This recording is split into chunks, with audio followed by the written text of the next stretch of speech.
Assalomu alaykum hurmatli kuzatuvchilar. Sizlar bilan yana bir bora Everest bilim cho'qqalarini zabt etamiz loyihasida ko'rishib turibmiz. Nashr holat bilan bo'lib turamiz ko'rsatuvda.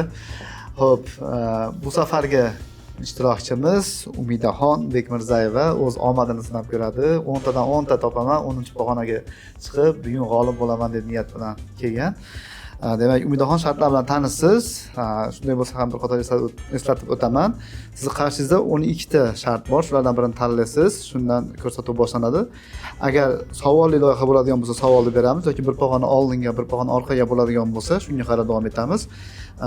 Demak, siz 5-pog'onada ko'rsatuvimizni boshlaysiz. Agar ko'rsatuv yakunigacha 10-pog'onaga chiqadigan bo'lsangiz, shu 10-pog'onada qoladigan bo'lsangiz g'olib bo'lasiz.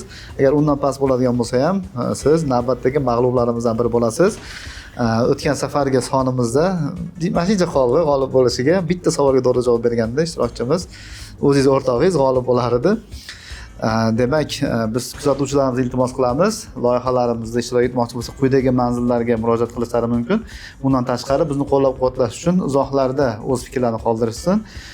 Like bosib, do'stlariga ushbu ko'rsatuvimizni ulashsin. Tayyor bo'lsangiz, birinchi shartimizni boshlaymiz. Marhamat, shartlardan birini tanlang. Boshidan omadsiz keldi sizga ishtirok. 5-pog'onadan 2 qadam ortga, 3-pog'onaga tushdingiz. Bu pog'onada, bu bosqichda siz bilan savol o'ynamaymiz. 3-bosqichda ko'rsatuvimizni davom ettiramiz. Balki bu yaxshilikkadir. Boshda minusga ketadiganlar ketib, u yoqqa plyusga qarab ketsangiz, navbatdagi shartlarimizdan birini tanlang. Demak, siz 3-pog'onadasiz. Birinchi savolni takrorlab bering. Birinchi savolni takrorlab bering. Bu savol o'ynamaganimiz uchun siz avtomatik sizni 4-pog'onaga chiqaramiz, chunki savol o'ynalmadi. Bir pog'ona oldinladingiz deb hisobga olamiz. Marhamat, navbatdagi shartlardan birini tanlang. Ikkita noto'g'ri javobni olib tashlash. Men bu shartni tushuntirib o'taman. Sizga berilgan savolda 4 ta variant bor. Shundan 2 ta noto'g'risini olib tashlaymiz. Sizda bu javobni topishingiz osonroq bo'ladi. Tayyor bo'lsangiz, savolni o'qib eshitiraman. Qaysi davlat bayrog'ida qizil yaproq tasvirlangan? A. Kanada, B. Yaponiya, C. Braziliya, D. Avstraliya. Demak, biz shartlarga muvofiq 2 ta noto'g'ri javobni olib tashlashimiz kerak. Bu Yaponiya va Braziliya javoblari. Sizda qolyapti Kanada va Avstraliya. Demak, sizningcha Kanada davlat bayrog'ida qizil yaproq tasvirlangan. Aniqmi yo taxminmi? Taxmin. Balki o'ylab ko'rasiz. Qizil yaproq. Strategik bo'lishi mumkin.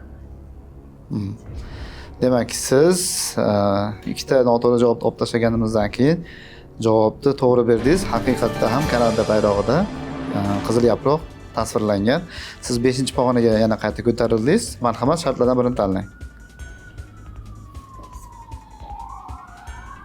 Ikkita javob variantini tanlang. Mana yana uje boshida minuslar bo'ldi, endi yaxshi tomonga qarab ketyapti. Siz 2 ta javob variantini tanlash huquqiga egasiz. Ikkalasidan biri to'g'ri bo'ladigan bo'lsa ham biz buni qabul qilamiz va siz 6-pog'onaga ko'tarilgan bo'lasiz. Agar xato bo'ladigan bo'lsa, yana bir pog'ona orqaga ketamiz. Mana shu o'tib olgandan keyin davom etamiz endi.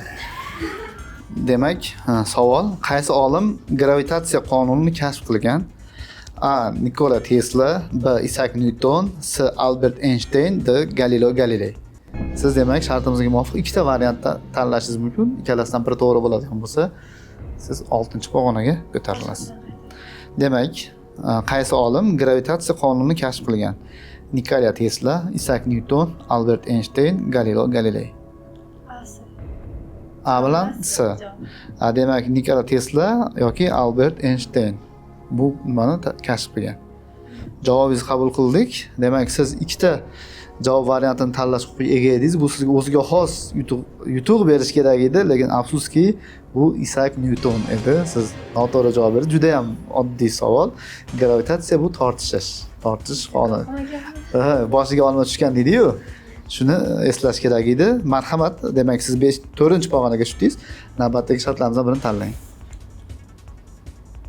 20 sekund ichida javob bering. Siz 20 sekund ichida javob berishingiz kerak va birinchi aytgan javobingizni biz qabul qilamiz. Tayyor bo'lsangiz, savolni o'qib eshittiraman. O'zbekistonning eng yirik teatri qaysi? A. Muqimiy nomidagi teatr, B. Alisher Navoiy nomidagi akademik katta teatri, C. Hamza teatri, D. Ilhom teatri.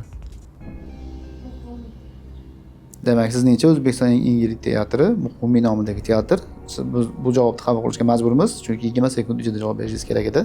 Va bu noto'g'ri javob. Eng katta teatr Alisher Navoiy nomidagi, o'z nomi bilan aytib turibdi-yu, akademik katta teatr.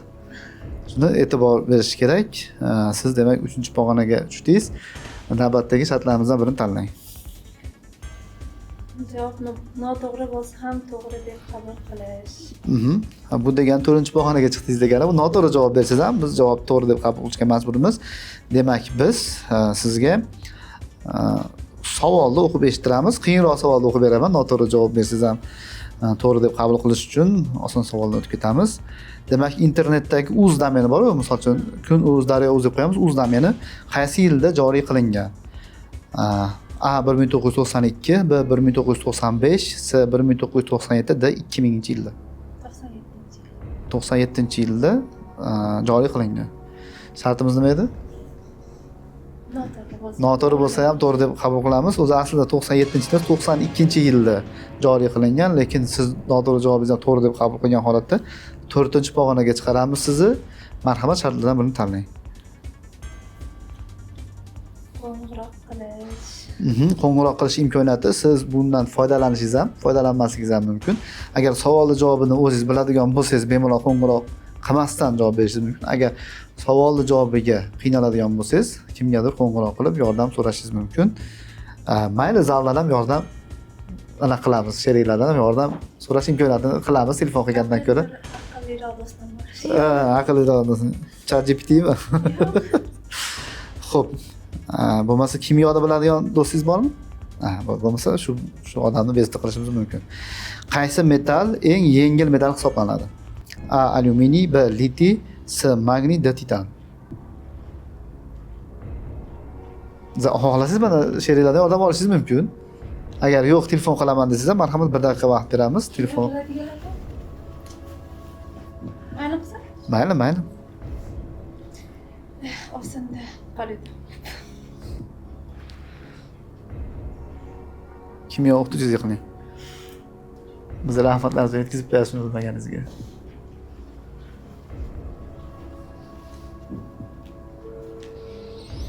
Qaysi metal eng yengil metal? Allo. Assalomu alaykum. Gromkoga qo'ying. Yaxshimisiz Umidjon? Yaxshimisiz?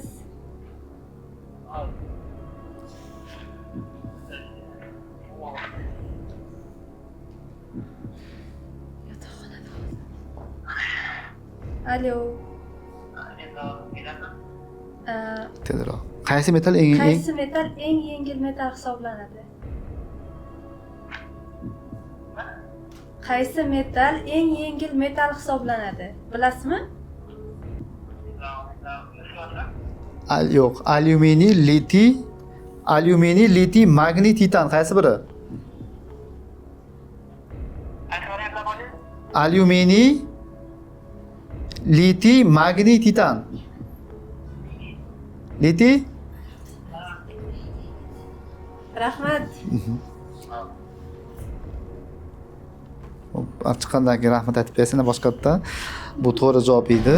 Litiy javobi eng yengil metal hisoblanadi. Umidjonga rahmat. Navbatdagi shartlarimizdan birini tanlang. Siz 5-pog'onaga ko'tarildingiz yana.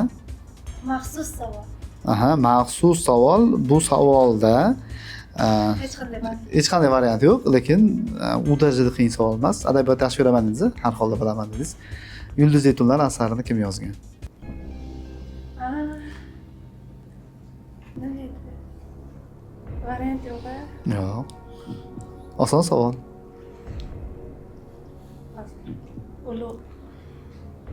Ulug'bek xazinasi Yulduz Zeytunlar, shuna demoqchi bo'lyapsiz-a? Yo'q, u ketasizlar. U bor, lekin u ketmaydi.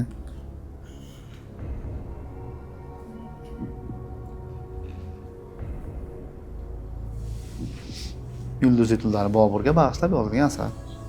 Avlodlar dovoni Boburda avlodlarga bag'ishlab yozilgan asar.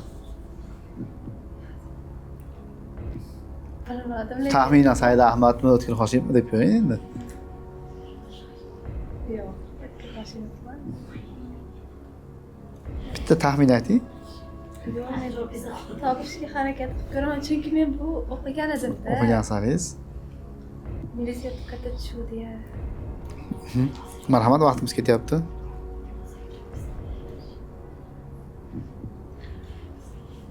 Demak, Yulduzli tunlar asarining, romanining muallifi bu Pirimqul Qodirov edi. Siz javob bera olmadingiz va 4-pog'onaga qaytdingiz. Juda ham oson savol edi. Rahmat. Keyingi shartlardan birini tanlang. Javob noto'g'ri bo'lsa ham to'g'ri deb qabul qilish.